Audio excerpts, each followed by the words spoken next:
Welcome flow is the most important email marketing flow for every single e-commerce brand. It can actually make or break your business. But unfortunately, 80 to 90% of total e-commerce brands are doing it the wrong way. So in this video, I'm gonna show you how to design high converting welcome flow with the exact email examples to make sure that you can double or even triple your welcome flow revenue. Let's get right into the video. And as you can see, here are some of the examples.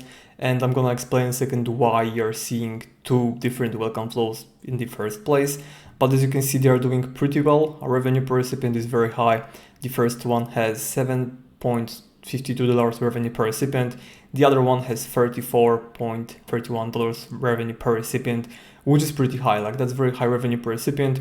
But like, just to, be completely honest with you, this isn't the case for all of our clients. This is just gonna be the case study where the brand is selling high ticket products. That's why the AOV is pretty high as well. And that's why revenue per recipient is high as well. But we have brands where their AOV is like $30 and our welcome flow generates like $2.5 revenue per recipient, which is also pretty high considering the very low AOV.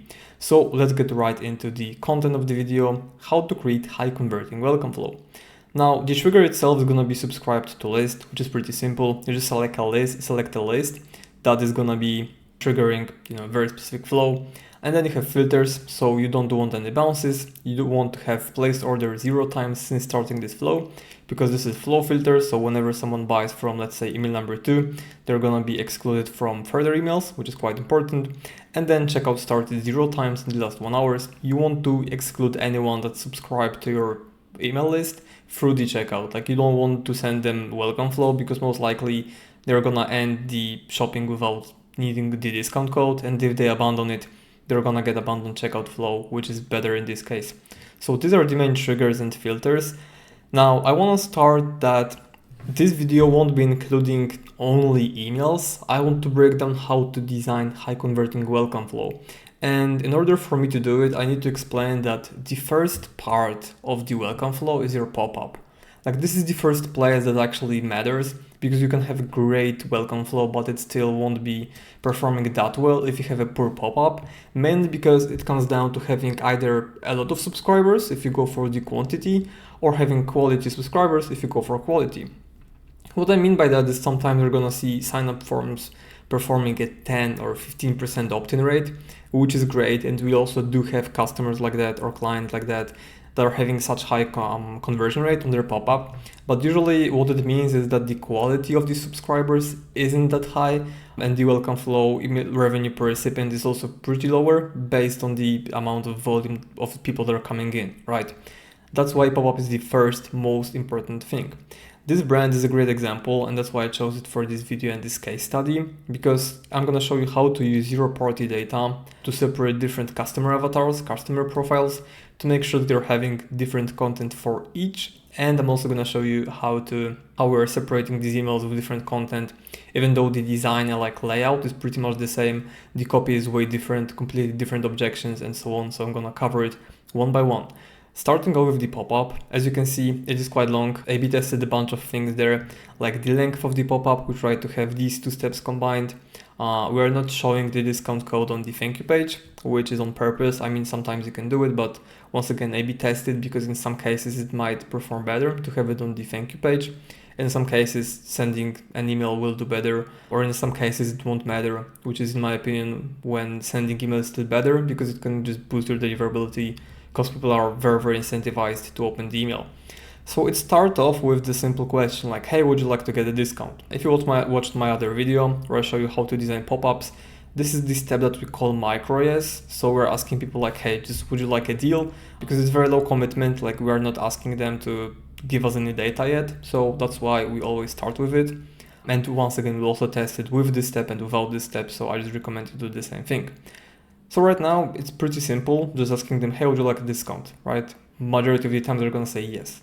Then we have awesome, just let us know which defines you better. And this step is already collecting zero-party data. Zero-party data are like additional attributes to the profile or like properties that tell you a little bit more about the customer. So in this case, the main problem of this brand is that they have B2B clients and B2C clients.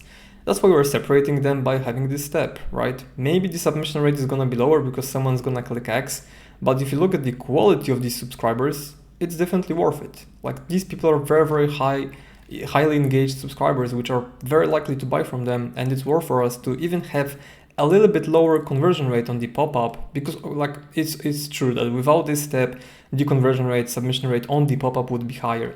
But then the quality of these people wouldn't be as high as it is right now.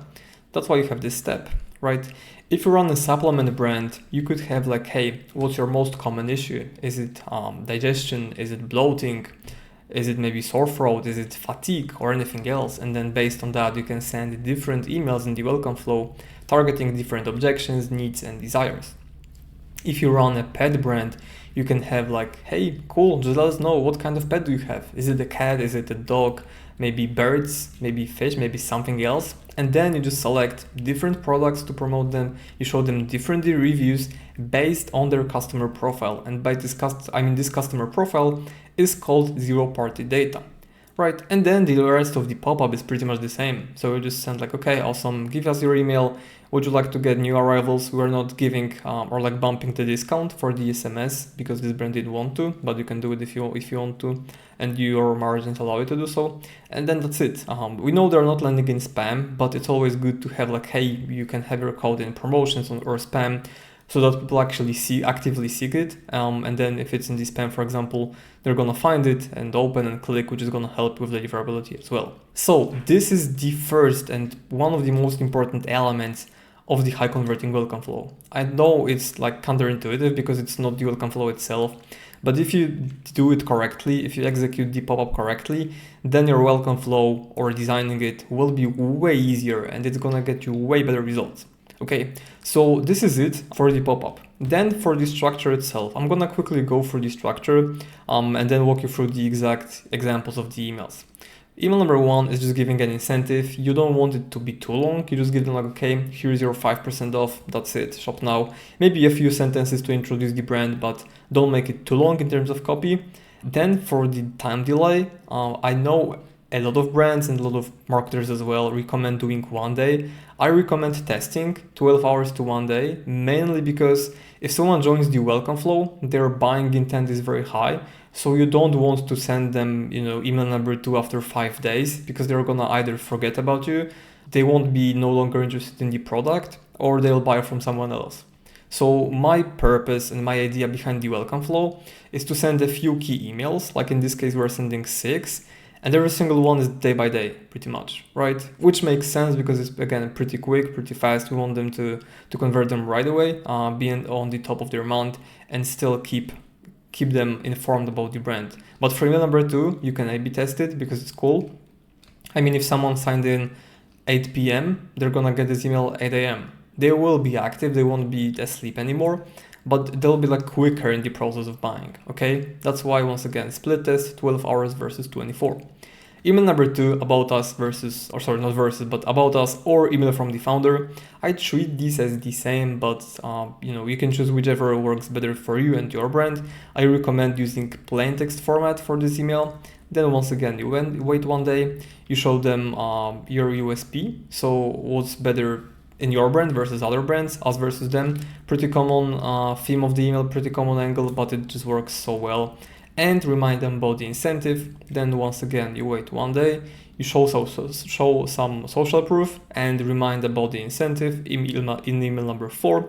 Then you can talk about some guarantees, financing, and FAQs in email number 5, and remind them about the incentive. And then finally, the last email is incentive last call, where once again, I recommend to make it plain text email, but you just tell them like, hey, your discount is about to expire. Like that's pretty much it. You don't want to make it too long. Okay, so that is the structure itself, and I know it's quite simple. That's why I'm gonna show you the exact examples of these emails. As you can see, I'm not gonna be covering all of them. I believe I just showed you the most important ones. I skipped the email from the founder because this one is just like a little bit too personal for each brand. So I don't want to be giving you examples to copy paste it because I want your brand and the brand voice to be unique. So yeah, like just don't copy this email from another brand, come up with your own and make it actually like you care about the customers and you care about the story of your brand. And yeah, I believe I also didn't show the guarantees, financing, and FAQs just because it's also like way different for every brand, and I don't want you to be copying, questions that are answering about financing or anything, because that would be just too weird. Okay, but for all the other emails, I'm gonna show you examples because it can be very easily duplicated for your brand. If you watch my other video about designing the emails, you're gonna know how we do it. So header, subheader, and then call to action. Subheader might seem like there's a lot, but this is mainly because we have a disclaimer that the code just doesn't work for one of the products. And then you have call to action. And at this point, we're not using zero-party data just yet, but this is where it comes in. So in this case, we're just saying like, okay, we have all of the products, very simple one sentence, and then we're pushing the collections. So wrap, tint, PPF, claim 5% discount as final CTA, okay? Very simple. This one would be for DIY clients or B2C clients, so people who are doing the wrap themselves, right? In this case, it is a little bit different. I mean, it starts similarly, the design is a little bit different, but if you look at the copy, it is what matters. Here it says we are a one-stop destination for premium vinyl, tint, and PPF solutions designed to impress both you and your valued customers.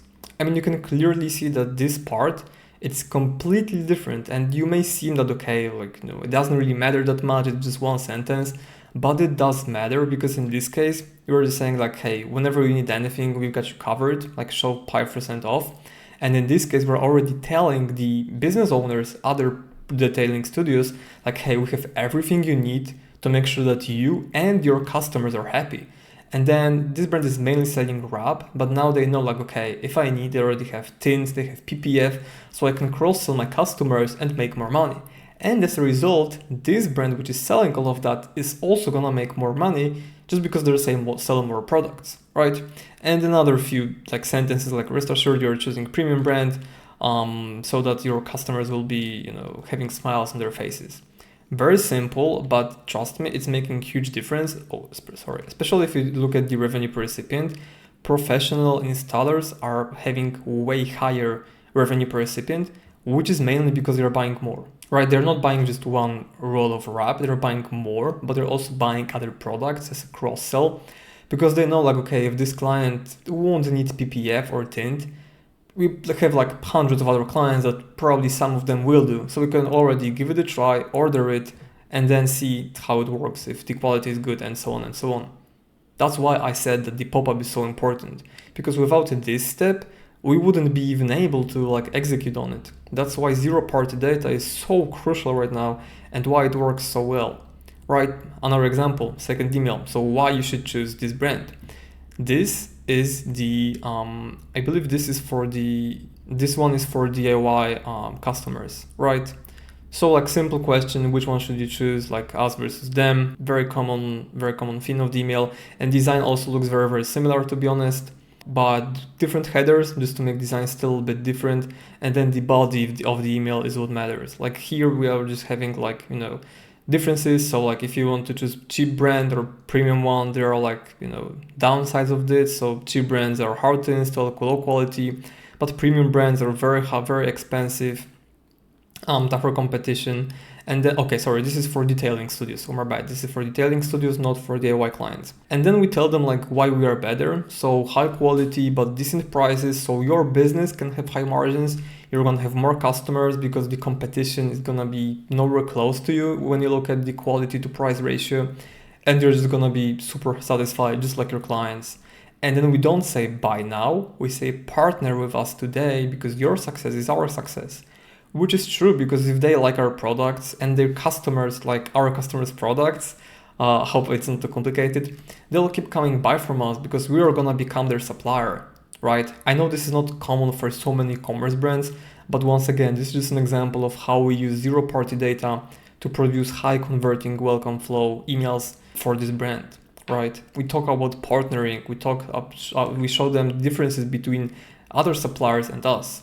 And now for the DIY clients, pretty much similar thing, but differently packaged, because we talk okay, we don't compromise on anything. We are focused on high quality, decent price. We don't want to break the bank or anything. And then call to action. We don't need to do so much convincing because for these clients, these are the most important things. But for the professional studios, we want to show them a little bit more, just because they're also a little bit more sophisticated customer. They're not buying only because they like the look of the wrap or color. They're also buying because of the price, how hard or easy it is to install, right? Because even if someone is doing it themselves, they can still go to a detailing studio and just don't care if they're gonna install it or not, if it's gonna be easy to do, like they just don't care. But for them, it is important because if it's hard to install, they're gonna spend more time doing it, which makes they will be able to wrap less cars and ultimately they'll just make less money. So it's not worth it for them. Okay, another example of the differences. Okay, another one, reviews. This one is very, very nice because it's a very bold statement. Like, we are the go-to supplier for hundreds of shops, right? And like, here's what one of our partners have to say. And the review for this email is gonna be completely different than review for DIY customers. And I mean, you can see it already resonates with the target audience. As a business owner, and that's it, like the first 4 words of the review already make the reader feel like, okay, I'm also a business owner, so let's see what he has to say.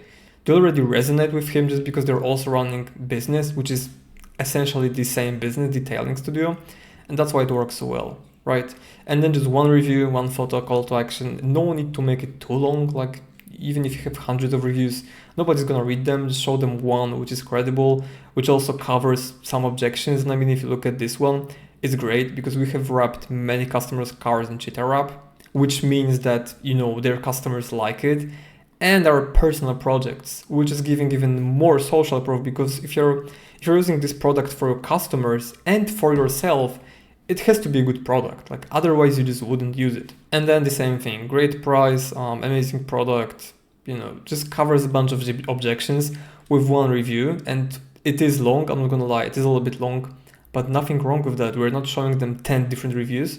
We're showing them one longer one, but it resonates with the target audience a lot and it's gonna do well, right? But for DIY people looking for some inspiration for your car, why? Because we know that for DIYers or people who are doing it themselves, or like B2C clients, whatever you want to call them, they like to look at other cars and how they look like in specific wraps. Like, they want to see it live. They don't want to do second guessing. In the case of detailing shop, if they buy a wrap and customer says, okay, I want this other color, it's fine because they have like hundreds of other clients that they can use this color for. But if someone's doing it themselves, they're gonna buy it now and probably won't change the color after like a year to 5, whatever, maybe never. That's why I want to show them inspiration and show them that it's credible, that the material is good, that it won't be long lasting and it won't, you know, break after a few months. So that's why a little bit different review. But yeah, I once again showing them the image as well as the review itself, and then the discount. Pretty simple, right? Nothing too crazy. It made, once again, seem like a very long email, but these sections are very clean if you look at them.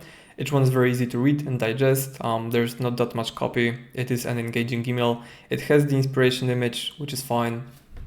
Nothing more needed. And once again, different content because there are different customer profiles, different avatars. That's why it works so well. And last but not least, just a last call email. So this is like the one for DIY people.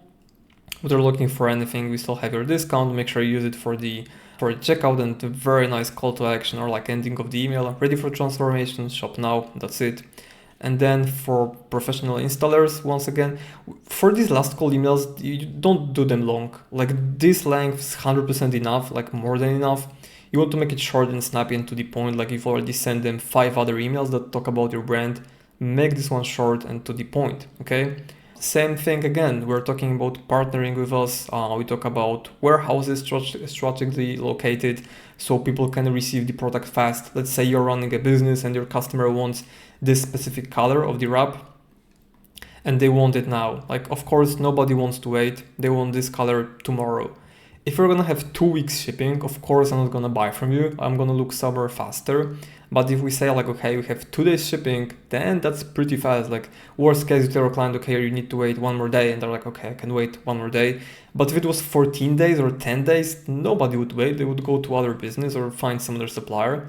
That's why, once again, different content, different messaging, different call to actions, language, talking about partnering and not buying from us. We're not looking for someone to buy from us once. We're looking for these people as DIY people, but detailing studios, they're great long-term customers for us. High LTV, high AOV.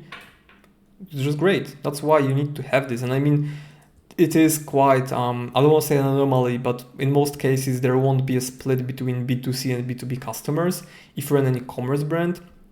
But like alternatively, as I used examples before, different problems if you're selling a supplement. If you're selling skincare, different problems.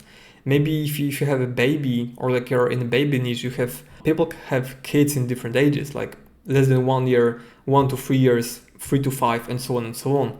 You can ask about the age.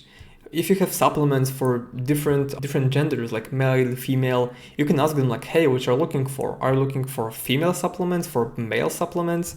Maybe you have some kind of vitamin D deficiency. Maybe you can help with that. Just ask them questions, and it doesn't have to be one question. It can be more. I wouldn't suggest asking more than 2 or 3, because then it's kind of like, okay, it's like a survey and not a pop-up or like a quiz. But for the pop-up, I would suggest at least 1, but you can also have like 2 to 3 questions, and I'm sure it's gonna do well, and I'm sure it's gonna help your welcome flow revenue double or triple. Like that's for sure, because you can see it works very well. Revenue per recipient is very, very high. And you just know for a fact that it works. And you also saw examples and you're seeing the results right now. So I'm 100% sure it's gonna work for you.